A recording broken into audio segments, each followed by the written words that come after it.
I wanted to share some of the things that Christina specifically did using that 3-part formula that I shared in that video, and how she's been able to continue seeing more and more success over the years with her real estate business. So these are lessons that Christina has actually shared with us. And the first one that I want to share is a big key driver of her success so far has been just being able to increase consistency in the activities that matter to her growth in her business.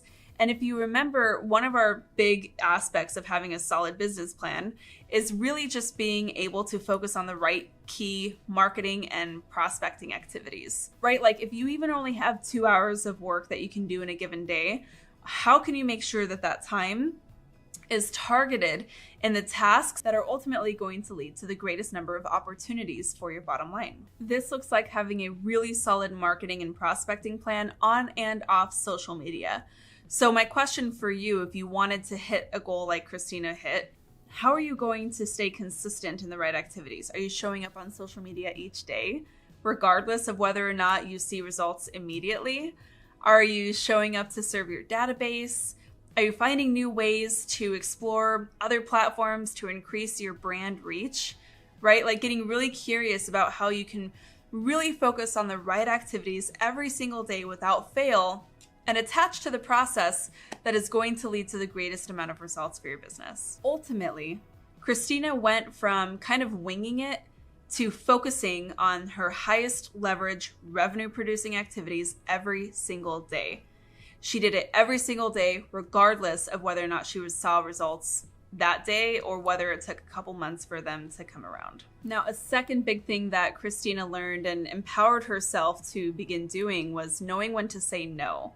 So one thing that we did with Christina was really help her understand who her ideal client was. And what this actually allowed her to do was get so focused on who she wanted to connect with that it allowed her to connect with so much more of the right people, and that really helped explode her brand awareness in her market. She's in a relatively smaller area, a smaller town in Washington, and she has become the go-to agent because she has been able to really identify who she is best positioned to work with.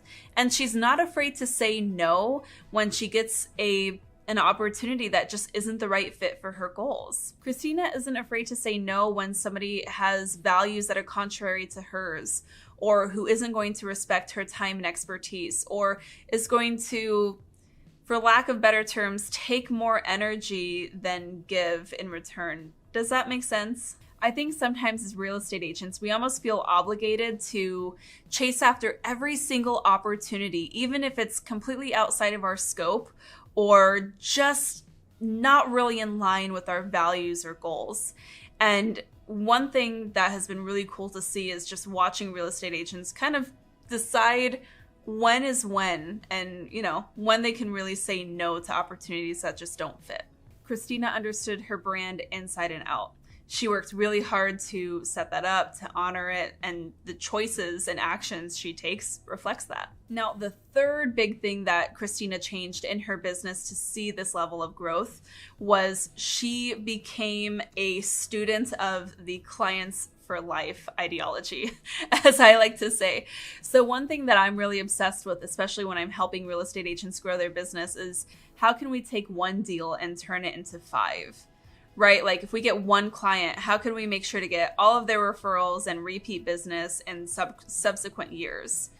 And what this really comes down to is understanding the lifetime value of every closed client. And it doesn't even necessarily have to be a closed client, because I have people in my database who would have been clients, but it wasn't the right time for them for whatever reason, but they're happy to refer me to their friends and family. And so really understanding how to become a student of creating clients for life is what helped Christina tap into so much unexplored potential in her database. Christina had been a real estate agent for 6 years almost before she and I began working together. And she had a base of clients. She had past clients. She had people that she had worked with, but she'd never really strategically, with a super comprehensive, polished plan, really set out to nurture that group of people and make sure to, with intention, cultivate as many subsequent opportunities as she could. And that was a big game changer for her. Just by implementing some really fun client events, some really cool pop buys,